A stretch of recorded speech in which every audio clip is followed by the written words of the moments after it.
M'hemm l-ebda tibdil fit-tmexxija tal-Assoċjazzjoni Maltija tal-Futbol. Dan ġie kkonfermat waqt il-laqgħa ġenerali annwali saret matul il-jum tas-Sibt fejn għal darb'oħra l-President Norman Darmanin De Maio magħruf bħala Dede ġie kkonfermat President. B'hekk wara 6 snin fit-tmun se jmexxi għal 3 snin oħra.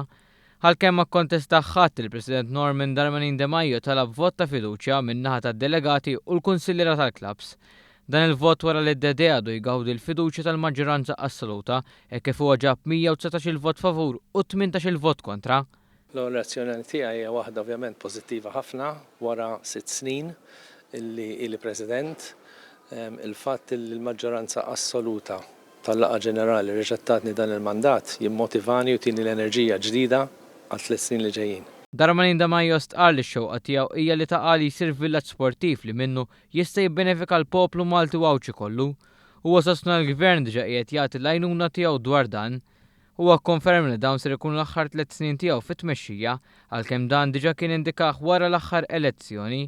Għal 3 viċi presidenti kkontestaw 5 u kienu kkonfermati 3 persuni li bdew din il-kariga matul l-aħħar 3 snin.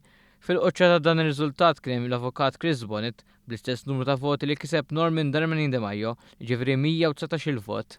Jiena ħafna affarijiet fil-pipeline l-ewwel ħaġa hija ovvjament tibda tinkiteb il-liġi tal-kummerċjalizzazzjoni tal-faċilitajiet sportivi illi naf illi kemm l-MFA u kif ukoll il-Gvern qed jisħħu ħafna fuqha.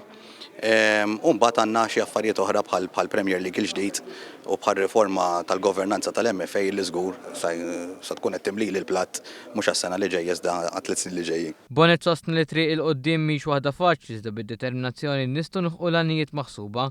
Iż-żewġ karigi tal-Viċi Presidenti l-oħra ntlew minn Ludovico Mikallef u Alexander Manfre.